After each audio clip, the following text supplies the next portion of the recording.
안녕하세요. 시큐리티 리더 시리입니다. 이번 시간엔 좀 더 재밌는 얘기를 해보려고 합니다. 여러분들 막 수사 같은 막 드라마나 영화 보시면 경찰 중에 이런 직업들이 있어요. 이 범인은 분명히 몇십 세, 3, 40대 남자고 키는 몇 센치이며 어디에 주로 활동하고 이런 성격을 가지고 있을 겁니다. 이런 역할을 맡는 사람들은 대부분 프로파일러라고 합니다. 이런 프로파일러들은 실질적인 범죄 같은 요소들을 예측하고 그 사람이 어떤 성격을 가졌는지 어떤 문제가 있는지를 파악하죠.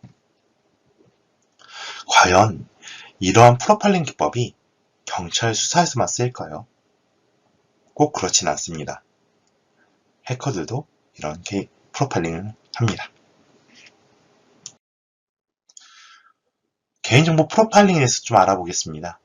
개인정보 프로파일링이라는 것은 앞에서 얘기했던 것과 같이 범죄 프로파일링이랑 거의 비슷합니다.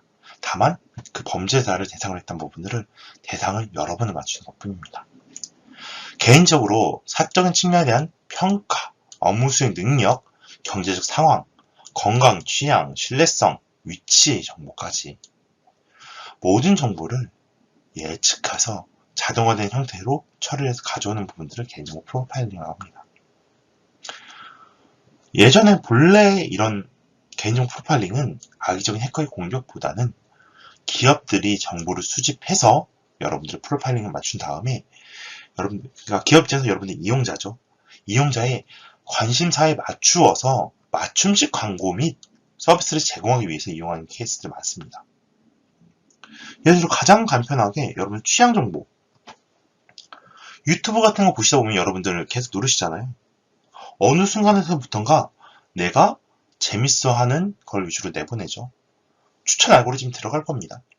그렇지만 기업에서 이런 개인정보를 갖고서 프로파일링 했기 때문에 내가 내 취향을 눌렀던 걸 인식하고 기억을 하기 때문에 관련된 영상들 같이 제공해 주는 거죠.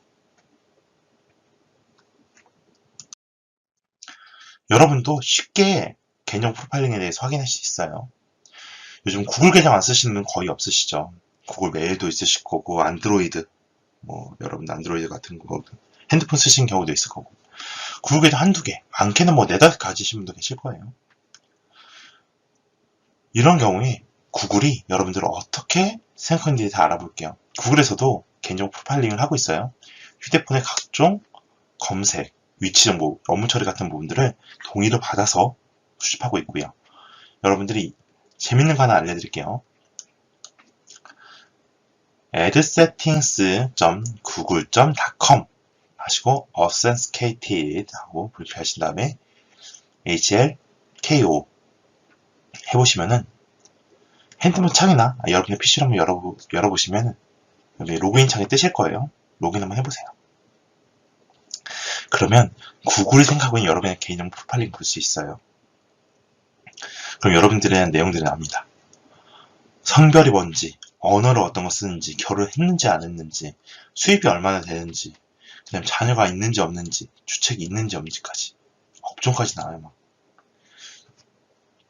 여러분들의 검색된 데이터, 그 다음에 실제 여러분들에 대한 그런 수집된 내용들 가지고 맞췄기 때문에 100% 맞지는 않습니다. 여러분들 물어보거나 여러분들이 직접 누른 게 아니기 때문에. 그런데 상당수의 내용이 일치합니다. 한번 해보세요. 들어가보시면 깜짝 놀라게 될 거예요. 나에 대해서 이렇게 잘 알아? 여러분들이 모르는 정보까지 아는 분도 있으실 거예요. 해커도 여러분의 정보를 그냥 모으는 수준에 끝나지 않고 추적, 활용, 고민하게 됩니다. 해커는 특히 여러분의 정보를 하나하나씩 조합해서 모아서 하나의 가상인물을 만들어요.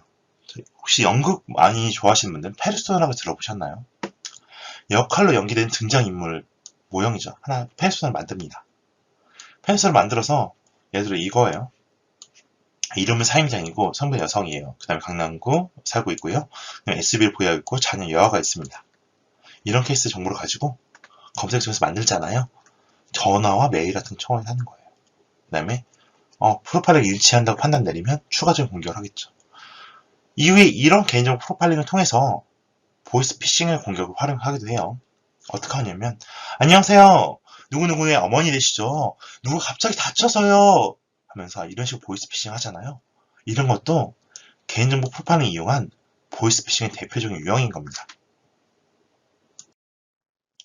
그럼 이런 개인정보 프로파일링에 대해서 어떻게 여러분들이 대처를 해야 될까요?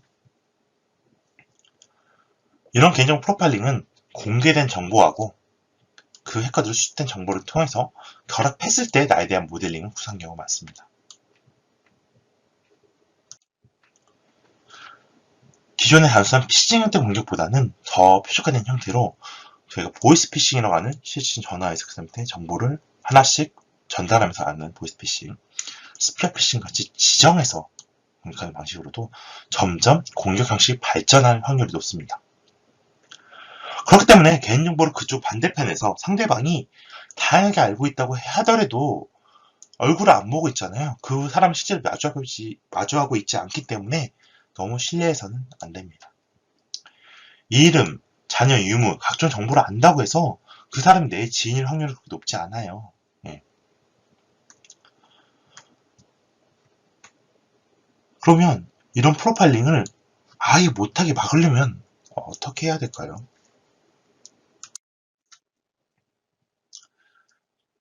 기본적으로 구글이나 다른 여러 검색 사이트나 이런 프로파일링 정보를 가장 많이 가지고 있어요. 그러면 이런 프로파일링 정보를 수집 못하도록 막는 겁니다.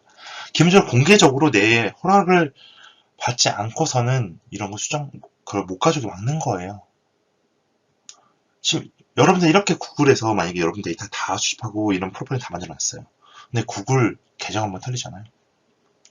그럼 내 메일만 털리는 게 아니고 여러분에 대한 모든 정보가 다 없어지는 거예요.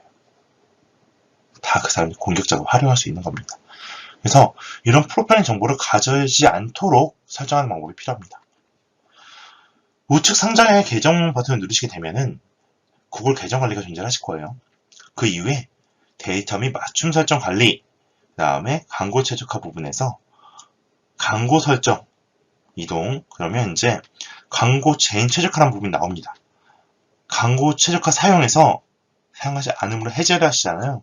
그 다음에 완료를 하시면 비활성화 누르시게 되면은 이제 앞으로 구글은 여러분에 대해서 이런 프로파일링을 만들지 않습니다. 맞춤형 광고가 좀 덜 정확해지겠죠.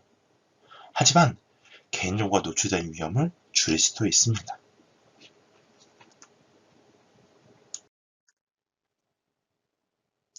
그럼 퀴즈 한번 알아볼게요. 불필요한 개인정보 프로파일링을 막을 수 있는 가장 좋은 방법은 어떤 게 있을까요? 비대면 환경에서 전화를 통해서 왔거나 아니면 메일 통해 왔을 때 무작정 신뢰하지 않는 것이 중요합니다. 두 번째, 불필요하게 내 개인정보를 수집해서 개인정보 프로파일링을 하고 있을 여러 개의 시스템들이 있을 거잖아요. 다 다르겠지만 해제 설정을 수행하는 겁니다. 그러면 개인정보 프로파일링을 마음대로 가져가지 않을 거예요. 예, 지금까지 들으시는 고생 많으셨습니다. 감사합니다.